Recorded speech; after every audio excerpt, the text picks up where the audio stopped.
UPSC ನಾಗರಿಕ ಸೇವಾ ಪರೀಕ್ಷೆ 2024ರ ಫಲಿತಾಂಶ ಪ್ರಕಟವಾಗಿದ್ದು, ಅಕ್ಕ ಐಎಎಸ್ ಅಕಾಡೆಮಿಯ ಅಭ್ಯರ್ಥಿಗಳಿಗೆ 8 ರ್ಯಾಂಕ್ಗಳನ್ನು ಪಡೆದುಕೊಂಡಿದ್ದಾರೆ. ಈ ಬಗ್ಗೆ ಮಾತಾಡೋದಕ್ಕೆ ಈಗ ನಮ್ಮ ಜೊತೆಲಿ ಅಕ್ಕ ಐಎಎಸ್ ಅಕಾಡೆಮಿಯ ಫೌಂಡರ್, ಚೇರ್ಮನ್ ಆಗಿರುವಂತಹ ಡಾಕ್ಟರ್ ಶಿವಕುಮಾರ್ ಅವರಿದ್ದಾರೆ. ನಾನು ಮಾತಾಡ್ತೀನಿ. ಸರ್, ಕಂಗ್ರ್ಯಾಚುಲೇಷನ್, 8 ರ್ಯಾಂಕ್ಗಳು ಬಂದಿರೋ ನಿಮ್ಮ ಅಕಾಡೆಮಿಗೆ. ಏನು ಹೇಳ್ತೀರಾ ಸರ್ ಈ ಸಂದರ್ಭದಲ್ಲಿ, ಈ ಖುಷಿನ? ಇದು ನಿಜವಾಗ್ಲೂ ಭಾಳ ಸಂತೋಷದ ಒಂದು ಗಳಿಗೆ. ನಮ್ಮ ಅಕಾಡೆಮಿಗೆ ಪ್ರತಿ ವರ್ಷ ಒಂದು 6, 7, 8 ಜನ ಪಾಸ್ ಆಗ್ತಾನೆ ಇದ್ದಾರೆ ಪ್ರತಿ ವರ್ಷ. ನಾವು ಒಂದು ಗುಣಮಟ್ಟದ ತರಬೇತಿಯನ್ನು ಕೊಡ್ತಾ ಇದ್ದೀವಿ. ನಮ್ಮಲ್ಲಿ ಎಕ್ಸಾಮ್ಗೆ ಅಂದರೆ ತರಬೇತಿ ತಗೊಂಡಂಥವ್ರು, ಗೈಡೆನ್ಸ್ ತಗೊಂಡಂಥವ್ರು, ಟೆಸ್ಟ್ ಸೀರೀಸ್ ತಗೊಂಡಂಥವ್ರು ಮತ್ತು ಇಂಟರ್ವ್ಯೂ ಗೈಡೆನ್ಸ್ ತಗೊಂಡಂಥವ್ರು ಮತ್ತು ಆಪ್ಷನಲ್ಗೆ ತರಬೇತಿ ತಗೊಂಡಂಥವ್ರು ಇವರೆಲ್ಲರೂ ಸೇರಿ 8 ಜನರು ಪಾಸಾಗಿದ್ದಾರೆ ಈ ಸಾರಿ. ಇದು ಅಂತೂ ತುಂಬ ಸಂತೋಷದ ಒಂದು ಸಂದರ್ಭ ಅಂತ ಹೇಳಕ್ಕೆ ಇಷ್ಟಪಡ್ತೀನಿ. ಸರ್, ಈಗ 8 ಜನ ರ್ಯಾಂಕಲ್ಲಿ ಪಾಸ್ ಆಗಿರೋಂಥವ್ರು ಏನು ಸರ್, ಅವರ ಡೀಟೇಲ್ಸ್ ಕೊಡೋದಾದ್ರೆ ಎಲ್ಲ ನಮ್ಮ ರಾಜ್ಯದವರನ್ನ ಅಥವಾ ಯಾವ್ಯಾವ ಜಿಲ್ಲೆಯವರು ಅಂತ? ಒಬ್ಬರು ಮಾತ್ರ ಆಂಧ್ರ ಪ್ರದೇಶದವರು, ಪೂಲಾ ಧನುಷ್ ಅಂತ. ಅವರು ನಮ್ಮಲ್ಲಿ ಪರ್ಸ್ನಲಾಗಿ ಗೈಡೆನ್ಸ್ ತಗೋತಾ ಇದ್ರು ಮತ್ತು ಟೆಸ್ಟ್ಗಳು ಬರಿತಾ ಇದ್ರು, ಮೈನ್ಸ್ ಟೆಸ್ಟ್ ಸೀರೀಸ್ ಎಲ್ಲ. ಅವರು 232ನೇ ರ್ಯಾಂಕ್ ಬಂದಿದ್ದಾರೆ, ಪೂಲಾ ಧನುಷ್ ಅಂತ. ಇನ್ನುಳಿದಂತೆ 7 ಜನ ಅಭ್ಯರ್ಥಿಗಳು ಕರ್ನಾಟಕದವರು. ಅದರಲ್ಲಿ BM ಮೇಘನಾ ಅಂತ 425ನೇ ರ್ಯಾಂಕ್ ಬಂದಿದ್ದಾರೆ. ಅವರು ಶಿವಮೊಗ್ಗದವರು. ಅವರು ನಮ್ಮಲ್ಲಿ ಕನ್ನಡ ಲಿಟ್ರೇಚರ್ ಸಾಹಿತ್ಯ ತರಬೇತಿ ತಗೊಂಡಿದ್ದರು ಮತ್ತು ಇಂಟ್ರ್ಯೂ ಗೈಡೆನ್ಸ್ ಪ್ರೋಗ್ರಾಮ್ ತಗೊಂಡಿದ್ದರು. ಮತ್ತು ಡಾಕ್ಟರ್ ಭಾನುಪ್ರಕಾಶ್ ಅಂತೇಳಿ 523ನೇ ರ್ಯಾಂಕ್ ಬಂದಿದೆ. ಮತ್ತು ಭರತ್ ಸಿ ಯಾರಮ್ ಅಂತ 567ನೇ ರ್ಯಾಂಕ್ ಬಂದಿದೆ. ಇವರಿಬ್ಬರು ಕೂಡ ನಮ್ಮ ಅಕಾಡೆಮಿಯಲ್ಲಿ ಸುಮಾರು 1.5 ವರ್ಷಗಳ ಕಾಲ ಮೆಂಟರ್ ಆಗಿ, ಟೀಚರ್ ಆಗಿ ಕೆಲಸ ಮಾಡಿದಂಥವ್ರು. ಮತ್ತು ನಿಖಿಲ್ MR ಅಂತೇಳಿ 724ನೇ ರ್ಯಾಂಕ್ ಬಂದಿದ್ದಾರೆ. ಇನ್ನೊಬ್ಬರು ಮೈಸೂರವರು. ಅವರು ನಮ್ಮಲ್ಲಿ ಪರ್ಸ್ನಲ್ ಗೈಡೆನ್ಸ್ ತೊಗೊಂಡಿದ್ರು ಮತ್ತು ಟೆಸ್ಟ್ಗಳೆಲ್ಲ ಬರೀತಾ ಇದ್ದರು. ಮತ್ತು ವಿಜಯ್ ಕುಮಾರ್ ಅಂತ ಬಳ್ಳಾರಿಯವರು 894ನೇ ರ್ಯಾಂಕ್ ಬಂದಿದೆ. ಅವರು ನಮ್ಮ ಅಕಾಡೆಮಿಯ ವಿದ್ಯಾರ್ಥಿ, ಕನ್ನಡ ಸಾಹಿತ್ಯ ತರಬೇತಿನ ತಗೊಂಡಿದ್ದಾರೆ ಮತ್ತು ಇಂಟ್ರ್ಯೂ ಗೈಡೆನ್ಸ್ ತಗೊಂಡಿದ್ದಾರೆ ಮತ್ತು ನಮ್ಮಲ್ಲಿ ಕೆಲವು ಕ್ಲಾಸಸ್ಸು ಕೂಡ ವಿದ್ಯಾರ್ಥಿಗಳಿಗೆ ಮಾಡಿಕೊಟ್ಟಿದ್ದಾರೆ. ಮತ್ತು ಹನುಮಂತಪ್ಪ ನಂದಿ ಅಂತ 910ನೇ ರ್ಯಾಂಕ್ ಬಂದಿದ್ದಾರೆ, ಬೆಳಗಾವಿಯವರು.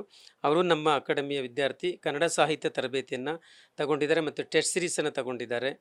ಮತ್ತು ಮೋಹನ್ ಪಾಟೀಲ್ ಅಂತ 980ನೇ ರ್ಯಾಂಕ್ ಬಂದಿದೆ, ಅವರು ಕಲಬುರಗಿಯವರು. ಅವರು ನಮ್ಮ ಅಕಾಡೆಮಿಯಲ್ಲಿ ಮೆಂಟರ್ ಆಗಿದ್ದಾರೆ ಮತ್ತು ತರಬೇತಿಯನ್ನು ಕೂಡ ತಗೊಂಡಿದ್ದಾರೆ, ಇಂಟ್ರ್ಯೂ ಗೈಡೆನ್ಸ್ ತಗೊಂಡಿದ್ದಾರೆ. ಹೀಗೆ ನಮ್ಮ ಈ 8 ಜನ ಅಭ್ಯರ್ಥಿಗಳು ನಮ್ಮ ಅಕಾಡೆಮಿಯ ಒಂದಲ್ಲ ಒಂದು ಪ್ರೋಗ್ರಾಮ್ಸಲ್ಲಿ ಪಾರ್ಟಿಸಿಪೇಟ್ ಮಾಡಿ ಅವರು ಪ್ರೇರಣೆಯನ್ನು ಪಡೆದಿದ್ದಾರೆ. ವಾಸ್ತವವಾಗಿ ನಾವು ದಾರಿ ತೋರಿಸ್ತಕ್ಕಂಥವ್ರು, ಅಕಾಡೆಮಿಯವರು. ಸ್ವಂತ ಪರಿಶ್ರಮ ವಿದ್ಯಾರ್ಥಿಗಳದೇ ಜಾಸ್ತಿ ಇರ್ತದೆ. ಹಂಗಾಗಿ ಇದೊಂದು ರೀತಿ ವಿದ್ಯಾರ್ಥಿಗಳ ಒಂದು ಸಾಧನೆ ಅಂದರೆ ಅದು ನಮ್ಮ ಸಾಧನೆ ಅಂತಲೂ ನಮಗೆ ಮೇಷ್ಟ್ರುಗಳಾದವ್ರಿಗೆ, ಶಿಕ್ಷಕರಾದವ್ರಿಗೆ ಒಂದು ಸಂತೋಷದ ಸಂದರ್ಭ. ಆ ಕಾರಣಕ್ಕೆ ನಮ್ಮ 8 ಜನ ಅಭ್ಯರ್ಥಿಗಳಿಗೆ ನಾನು ಹೃದಯಪೂರ್ವಕವಾದಂಥ ಅಭಿನಂದನೆಗಳನ್ನ ಸಲ್ಲಿಸೋದಕ್ಕೆ ಇಷ್ಟಪಡ್ತೀನಿ.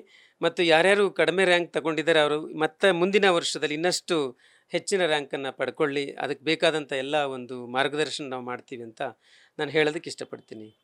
ಸರ್, ಅಕ್ಕ IAS ಅಕಾಡೆಮಿ ಶೈಕ್ಷಣಿಕ ಕ್ಷೇತ್ರದಲ್ಲಿ ತನ್ನದೇ ಆದ ಒಂದು ಕೊಡುಗೆನ ಕೊಡ್ತಾ ಬಂದಿರುವಂಥ ಒಂದು ಸಂಸ್ಥೆ. ಈಗ ಅಂದರೆ ಯಾವ ರೀತಿ ಇರುತ್ತೆ ಸರ್ ಕೋಚಿಂಗ್? ಒಬ್ಬ ಅಭ್ಯರ್ಥಿಯನ್ನು ಈ ರೀತಿಯಾದ ಒಂದು ಉನ್ನತ ಪರೀಕ್ಷೆಗೆ ರೆಡಿ ಮಾಡಬೇಕು ಅಂತ ಹೇಳಿದ್ರೆ ಇಲ್ಲಿನ ಒಂದು ಪ್ರಿಪ್ರೇಷನ್ ಅಥವಾ ಇಲ್ಲಿನ ಒಂದು ಪ್ರೋಸೆಸ್ ಯಾವ ರೀತಿ ಇರುತ್ತೆ?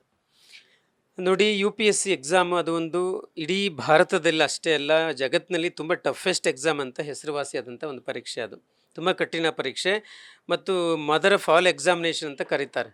ಈ UPSC ಅನ್ನೋದು ಎಲ್ಲ ಪರೀಕ್ಷೆಗಳೊಂದು ತಾಯಿ ಇದ್ದಂತೆ ಅಂತ ಸಾಮಾನ್ಯ ಕರೀತಾರೆ. ಈ ಒಂದು ಪರೀಕ್ಷೆಗೆ ನಾವು ಸಾಮಾನ್ಯವಾಗಿ 2 ವರ್ಷದ ಒಂದು ಪ್ರೋಗ್ರಾಮ್ ಹಾಕೋತೀವಿ, ತರಬೇತಿ ಪ್ರೋಗ್ರಾಮ್ ಅಂತ. ಅಂದರೆ 1 ವರ್ಷದಲ್ಲಿ ಅವ್ರಿಗೆ ತರಬೇತಿ, ಒಂದು 10 ತಿಂಗಳು ತರಬೇತಿ ಇರ್ತದೆ. ಕಾಲೇಜಿಗೆ ಬಂದಂಗೆ ಬೆಳಗ್ಗೆ 10:30 ಸಂಜೆ 4:15 ಕ್ಲಾಸಿಗೆ ಬರ್ತಾರೆ ವಿದ್ಯಾರ್ಥಿಗಳು. ಆಪ್ಷನಲ್ ಕ್ಲಾಸಿಗೆ ಬರ್ತಕ್ಕಂಥವ್ರು ಮತ್ತೆ ಬೆಳಗ್ಗೆ 7:00 ಅಥವಾ ಸಂಜೆ 5 ಗಂಟೆ ನಂತರ ಮತ್ತೆ ಕ್ಲಾಸಿಗೆ ಬರ್ತಾರೆ. ಈ ರೀತಿ ರಿಗರಸ್ ಆದಂಥ ಒಂದು ತರಬೇತಿ ಇರ್ತದೆ.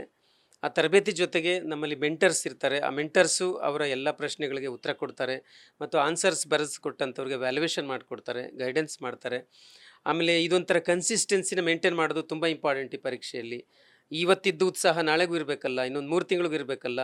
ಅಂಥ ಸಂದರ್ಭದಲ್ಲಿ ನಾವು ಅವ್ರಿಗೆ ಆವಾಗ ಬೂಸ್ಟ್ ಮಾಡ್ತೀವಿ. ಪರ್ಸ್ನಲಾಗಿ ಅವ್ರನ್ನ ಕರೆಸಿ ಮಾತಾಡಿ ಅವರ ಒಂದು ನೋವುಗಳನ್ನು ಕೇಳಿಸ್ಕೊಂಡು ಅದಕ್ಕೆ ಸೊಲ್ಯೂಷನ್ಸ್ ಕೊಡ್ತೀವಿ. ಈ ರೀತಿಯಲ್ಲಿ ನಾವು ತರಬೇತಿ ಮಾಡ್ತಾಯಿದ್ದೀವಿ. ನಮ್ಮಲ್ಲಿ ಪ್ರಿಲಿಮ್ಸ್ಗೆ ಮತ್ತು ಮೈನ್ಸ್ಗೆ ತರಬೇತಿ ಇದೆ ಮತ್ತು ಆಪ್ಷನಲ್ ಪೇಪರ್ಸ್ಗಳಿಗೆ ತರಬೇತಿ ಇದೆ ಮತ್ತು ಮೆಂಟರ್ಶಿಪ್ಪು ಮತ್ತು ಟೆಸ್ಟ್ ಸೀರೀಸು, ಇಷ್ಟೂ ರೀತಿಯಲ್ಲಿ ನಾವು ವಿದ್ಯಾರ್ಥಿಗಳಿಗೆ ತರಬೇತಿ ಮಾಡ್ತಾಯಿದ್ದೀವಿ. ಮತ್ತು ಎಲ್ಲಕ್ಕಿಂತ ಹೆಚ್ಚಾಗಿ ಒಂದು ಎಥಿಕ್ಸ್ ಅಂತ ಅಂದರೆ ಮಾರಲ್ ವ್ಯಾಲ್ಯೂ ಅಂತಕ್ಕಂಥದ್ದನ್ನ ನಾವು ಸ್ವಲ್ಪ ಚೆನ್ನಾಗಿ ವಿಶೇಷವಾಗಿ ಒತ್ತು ಕೊಟ್ಟು ನಾವು ಕಲಿಸ್ತೀವಿ. ಆಮೇಲೆ ಮಧ್ಯೆ ಮಧ್ಯೆ ವಿದ್ಯಾರ್ಥಿಗಳಿಗೆ ಒಂದು brain storming sessions, meditation sessions ಕೂಡ ನಾವು ಕಂಡಕ್ಟ್ ಮಾಡ್ತೀವಿ. ಪರ್ಸ್ನಲಾಗಿ ನಾನೇ ಎಷ್ಟೋ ಜನರಿಗೆ ಕಂಡಕ್ಟ್ ಮಾಡಿದ್ದೀನಿ. ಈ ರೀತಿಯಲ್ಲಿ ವಿದ್ಯಾರ್ಥಿಗಳನ್ನ ಎಲ್ಲ ರೀತಿಯಲ್ಲೂ ಕೂಡ ನಾವು ಪ್ರಿಪ್ರೇಷನ್ ಮಾಡ್ತಾ ಇದ್ದೀವಿ.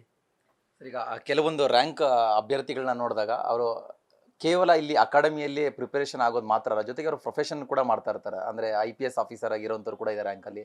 ಬೇರೆ ಬೇರೆ ಹುದ್ದೆಗಳಲ್ಲಿ ಇದ್ದಂಥವ್ರು ಜೊತೆಲಿ ಇಲ್ಲಿ ಶಿಕ್ಷಣ ಮಾಡ್ತಾ ಇದ್ದು, ಅಂದರೆ ತರಬೇತಿ ತಗೊಳ್ತಾ ಇದ್ದು. ಹೇಗೆ ಮ್ಯಾನೇಜ್ ಮಾಡ್ತಾ ಇದ್ರು ಅಂತ ನಿಮ್ಮ ಗಮನಕ್ಕೆ ಇರೋ ಥರ, ಅಂದರೆ ಕೆಲವರು ಮೆನ್ಷನ್ ಮಾಡ್ಬೋದು ಅಲ್ಲಿರೋರು.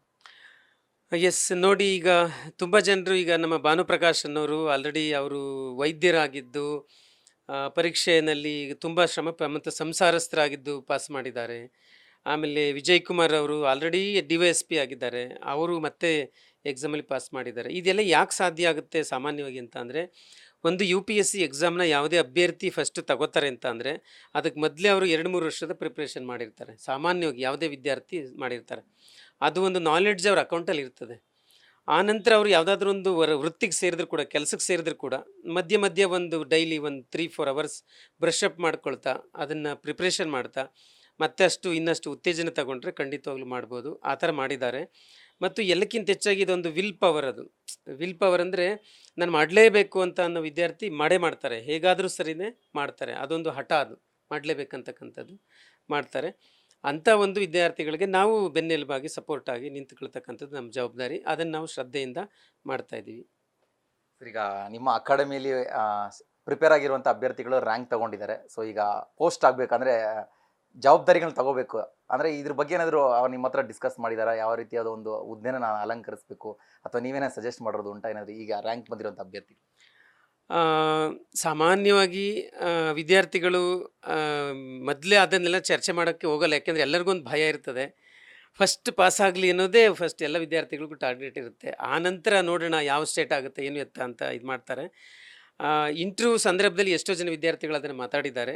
ಇನ್ನು ಮುಂದಕ್ಕೂ ಕೂಡ ಬಂದು ಮಾತಾಡ್ತಾರೆ. ಆಗ ನಾವೇ ಒಂದಷ್ಟು ಜನರಿಗೆ ಗೈಡೆನ್ಸ್ ಮಾಡ್ತೀವಿ. ಮತ್ತು ಇದೊಂದು ಆಲ್ ಇಂಡಿಯಾ ಸರ್ವಿಸ್ ಆಗಿರೋದ್ರಿಂದ ಈ ಫೀಲ್ಡ್ಗೆ ಬರ್ತಕ್ಕಂಥ ಬಹುತೇಕ ವಿದ್ಯಾರ್ಥಿಗಳು ಭಾರತ ದೇಶದ ಯಾವುದೇ ಸ್ಟೇಟಲ್ಲಿ ಕೆಲಸ ಮಾಡೋದಕ್ಕೆ ರೆಡಿ ಇರ್ತಾರೆ. ಅದೊಂದು ಮಾನಸಿಕವಾದಂಥ ಒಂದು ಪ್ರಿಪ್ರೇಷನ್, ಸಿದ್ಧತೆ, ಅದು ಎಲ್ಲಾದರೂ ಮಾಡಲಿಕ್ಕೆ ಸರಿ ಇರ್ತಾರೆ. ಯಾಕೆಂದರೆ ನಮ್ಮ ದೇಶದಲ್ಲಿ ಎಲ್ಲಾದರೂ ಸರ್ವಿಸ್ ಮಾಡಲಿಕ್ಕೆ ನಾವು ರೆಡಿ ಇರ್ತೀವಿ ಅಂತಕ್ಕಂಥ ಒಂದು ಮನಸ್ಥಿತಿ ಎಲ್ಲ ವಿದ್ಯಾರ್ಥಿಗಳಿಗಿರ್ತದೆ. ಕೆಲವರಷ್ಟೇ ನಮ್ಮ ಹೋಮ್ ಸ್ಟೇಟ್ ಬೇಕು, ವಿಶೇಷವಾಗಿ ಸೌತ್ ಇಂಡಿಯಾ ಬೇಕು ಅಂತ ಇಷ್ಟಪಡೋರು ಕೂಡ ಇರ್ತಾರೆ. ಸಿಕ್ಕಿದ್ರೆ ಅದೃಷ್ಟ, ಸಿಗಲಿಲ್ಲ ಅಂದರೆ ಏನು ಮಾಡೋಕ್ಕಾಗಲ್ಲ, ಎಲ್ಲ ಕಡೆ ಕೆಲಸ ಮಾಡಲೇಬೇಕಾಗುತ್ತೆ. ಸರ್, ಈಗ ಅಭ್ಯರ್ಥಿಗಳ ಜೊತೆ ಏನಾದರೂ ಮಾತಾಡಿದ್ರೆ ರಿಸಲ್ಟ್ ಬಂದ ತಕ್ಷಣ ಫೋನ್ಗಳಂದರೆ ಬೇರೆ ಬೇರೆ ಕೆಲಸದಲ್ಲಿ ಬೇರೆ ಬೇರೆ ಕಡೆ ಇದ್ದಾರೆ. ಸೊ ಸಿಕ್ಕಿದ್ರೆ ನಿಮ್ಮ ಸಂಪರ್ಕಕ್ಕೆ ಏನಾದರೂ ಏನು ಹೇಳಿದ್ರು? ಎಸ್, ನಾನು ಈಗ ಆಲ್ರೆಡಿ ಭರತ್ ಸಿ ಅರಮ್ ಅವ್ರಿಗೆ ಮಾತಾಡಿದೆ, ವಿಜಯ್ ಕುಮಾರ್ ಅವ್ರಿಗೆ ಮಾತಾಡಿದೆ, ಹನುಮಂತಪ್ಪ ನಂದಿಯವ್ರಿಗೆ ಮಾತಾಡಿದೆ, ಮೇಘನಾ BM ಅವ್ರಿಗೆ ಮಾತಾಡಿದೆ, ನಮ್ಮ ಮೋಹನ್ ಪಾಟೀಲ್ಗೆ ಮಾತಾಡಿದೆ. ಎಲ್ಲರಿಗೂ ಮಾತಾಡಿ ವಿಶ್ ಮಾಡಿದ್ದೀನಿ, ಶುಭ ಕೋರಿದ್ದೀನಿ ಮತ್ತು ಸಂತೋಷವನ್ನು ವ್ಯಕ್ತಪಡಿಸಿದ್ದೀನಿ. ಅವರು ಕೂಡ ನನಗೆ ತುಂಬ ತುಂಬ ಅಭಿನಂದನೆಗಳನ್ನ ಸಲ್ಲಿಸ್ತೀವಿ ಅಂತ ಹೇಳಿದ್ದಾರೆ. ಅದೊಂದು ತುಂಬ ಸಂತೋಷ ಆಯಿತು. ಸರ್, ಕೊನೆಯದಾಗಿ ಅಂದರೆ UPSC ಎಕ್ಸಾಮ್ಸ್ ಮತ್ತು ಉನ್ನತ ಎಕ್ಸಾಮ್ಗಳಿಗೆ ರೆಡಿ ಆಗ್ತಾ ಇರುವಂತಹ ಒಂದು ಅಭ್ಯರ್ಥಿಗಳಿಗೆ, ವಿದ್ಯಾರ್ಥಿಗಳಿಗೆ ಏನು ಹೇಳಕ್ಕೆ ಇಷ್ಟಪಡ್ತಾರೆ ನಿಮ್ಮ ಅಕಾಡೆಮಿ ಕಡೆ? ನೋಡಿ, ಈ ಪರೀಕ್ಷೆ ಒಂದು ಭಾಳ ಕಷ್ಟದ ಪರೀಕ್ಷೆ. ಆದ್ದರಿಂದ ಒಂದು ಸರಿಗೆ ಸಕ್ಸಸ್ ಆಗದೇ ಇರ್ಬೋದು, ಏನೂ ಮಾಡೋಕ್ಕಾಗಲ್ಲ. ಈ ಒಂದು ಇದೊಂದು ಹೋರಾಟ. ಈ ಪರೀಕ್ಷೆ ಅನ್ನೋದೇ ಒಂದು ಸಂಘರ್ಷ. ನಿಮ್ಮ ಬುದ್ಧಿ, ನಿಮ್ಮ ಪ್ರತಿಭೆ, ನಿಮ್ಮ ಯೌವನ ಎಲ್ಲವನ್ನು ಒತ್ತೆ ಇಟ್ಟು ಮಾಡುವಂಥ ಒಂದು ಪರೀಕ್ಷೆ. ಹಂಗಾಗಿ ಪಾಸ್ ಆಗ್ಬೋದು, ಒಂದು ಏನೋ ಸಣ್ಣ ಮಿಸ್ಟೇಕಿಂದ ಆಗದೇ ಇರ್ಬೋದು, ಆದರೆ ಏನು ಮಾಡೋಕ್ಕಾಗಲ್ಲ, ಅದಕ್ಕೆ ಹತಾಶ ಆಗೋಕ್ಕಾಗಲ್ಲ.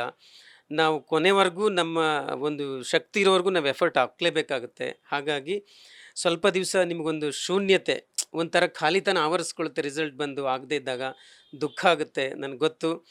ಅದನ್ನು ನೀವು ಸರಿ ಮಾಡ್ಕೊಳ್ಳೇಬೇಕು, ಬೇರೆ ದಾರಿನೇ ಇಲ್ಲ. ಸರಿ ಮಾಡ್ಕೊಳ್ಳಿ, ಮತ್ತಷ್ಟು ಬೇಗ ರೀಚಾರ್ಜ್ ಆಗಿ ಅಥವಾ ಎನರ್ಜೈಸ್ ಆಗಿ ಮತ್ತೆ ಓದಲಿಕ್ಕೆ ಶುರು ಮಾಡಿ ಅಂತ ನಾನು ಎಲ್ಲರಿಗೂ ಹೇಳೋಕ್ಕೆ ಇಷ್ಟಪಡ್ತೀನಿ. ಸೊ ಲೋಕ ವಿಶಾಲವಾಗಿದೆ, ಭೂಮಿನೂ ವಿಶಾಲವಾಗಿದೆ, ಕಾಲನೂ ತುಂಬ ಟೈಮ್ ಇದೆ. ಹಾಗಾಗಿ ಯಾರೂ ಹತಾಶೆ ಆಗೋ ಅವಶ್ಯಕತೆ ಇಲ್ಲ. ಮತ್ತೆ ಮರಳಿ ಯತ್ನ ಮಾಡು ಅಂತಕ್ಕಂಥದ್ದು ತುಂಬ ನಾನು ಹೇಳೋಕ್ಕೆ ಇಷ್ಟಪಡ್ತೀನಿ. ಮತ್ತು UPSCಯಿಂದ ಸಿಕ್ಕಿರುವಂಥ ನಾಲೆಡ್ಜ್ ಇದೆಯಲ್ಲ, ಅದು ತುಂಬ ಇರ್ತದೆ UPSC ವಿದ್ಯಾರ್ಥಿಗಳಿಗೆ. ಆ ನಾಲೆಡ್ಜು ನಿಮ್ಮನ್ನು ಖಂಡಿತವಾಗ್ಲೂ ಉತ್ತಮವಾದ ಪ್ಲೇಸ್ಗೆ ತಗೊಂಡು ಹೋಗ್ತದೆ. ಹಾಗಾಗಿ ಯಾರೂ ಹತಾಶರಾಗೋ ಅವಶ್ಯಕತೆ ಇಲ್ಲ. ಮತ್ತೆ ಒನ್ಸ್ ಅಗೇನ್ ನೀವು ಪ್ರಯತ್ನ ಮಾಡಿ ಅಂತ ನಾನು ನಿಮಗೆ ಕಿವಿ ಮಾತು ಹೇಳೋದಕ್ಕೆ ಇಷ್ಟಪಡ್ತೀನಿ. ಧನ್ಯವಾದಗಳು. Thank you sir, thank you so much. Yes, ಅಕ್ಕ IAS ಅಕಾಡೆಮಿಯ 8 ಅಭ್ಯರ್ಥಿಗಳು ರ್ಯಾಂಕ್ ಬಂದಿರೋಂಥದ್ದು ಚೇರ್ಮನ್ ಕೂಡ ಈಗ ತುಂಬ ಖುಷಿಯಾಗಿದ್ದಾರೆ.